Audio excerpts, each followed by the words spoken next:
everyone, thanks for checking out 6-Point Survival. Today we're going to be doing a quick video on how to get a fire going if you have a broken lighter or one that's out of fuel. Before we get into it, don't forget to hit that subscribe button. Let's check it out.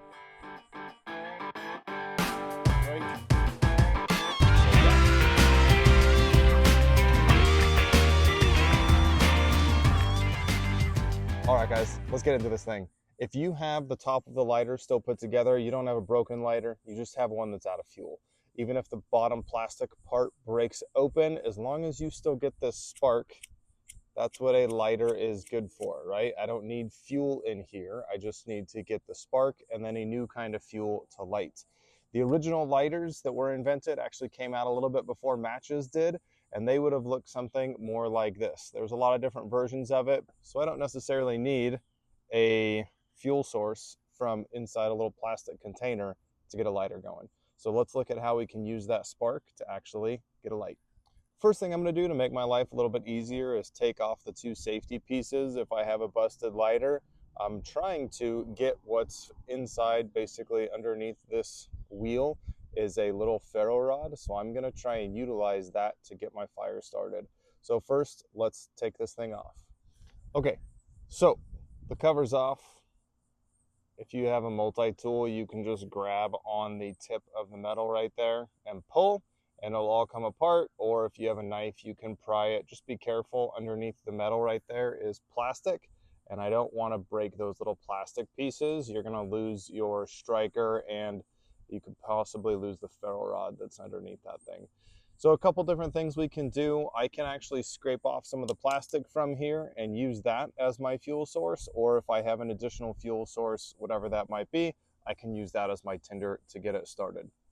All right, one of the first steps we're gonna do is get some of the ferro rod that's in here scraped out. You're not gonna get big sparks like you will with a regular striker or ferro rod, but you need to find something to collect them in. They're gonna be really small, so I used some paper and created myself a little box.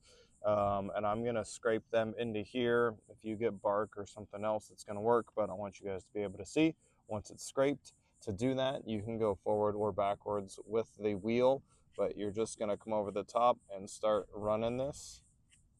And you wanna try not to strike it, because then anything that's coming off is getting burnt up in that strike. So as you're rolling it, just roll, roll, roll, roll. It's going to take a couple minutes, so I'll come back in a minute. All right, it's been about a minute. You can see that little fine powder down there in the bottom. That is that little bit of the rod that I've scraped off from the lighter. I'm going to keep going and get some more of this. All right, after about 3 or 4 minutes of rolling that wheel, I have a nice little pile there in the corner. So that is all the ferro rod from inside the lighter, and that's what we're going to use to actually get our spark started. If you have something else that's a really low flash point, meaning it'll light at a very low temperature, you can just use the spark on this. If you had another kind of fuel or something, go ahead and use that. It's going to save you a lot of time and a lot of working on your finger. But a couple different ways I can light this. I can put it next to a tinder and just try and strike it from there and then get the tinder over the flame that's going to spark up. Or I can put it into a tinder itself. So figuring out whatever you're going to burn as your first step and literally putting it in that. The downside to that is if you're using something that's hair-like and fibrous, some kind of natural tinder, you're probably going to lose a lot of this down and through the little cracks and crevices. So you may be a little safer off putting it on a hard surface, say a piece of bark or a piece of wood or something like that, getting that little ball, and then having your tinder right next to it to actually light it. So let's see what that looks like. I'm going to get this thing started using a cotton ball and a quote broken lighter. I'm going to get that whole stack of shavings put into a small pile. It's a little bit breezy out today, so I need to be really careful not to lose this. I'm going to get as much as I can, and there is my little pile of shavings. If I can, I'll try and get those even more stacked up. I want them as close together as I can. This is not going to create some huge flame. You're going to get a quick burst of flame and then it's going to go back out. So I want my tinder ready to go. I'm going to have it right next to it where that flame is going to catch this thing. Kind of like that. And then I'm going to start working on getting that strike just like that. So you can tell that is already out. It is now just my cotton ball that's burning.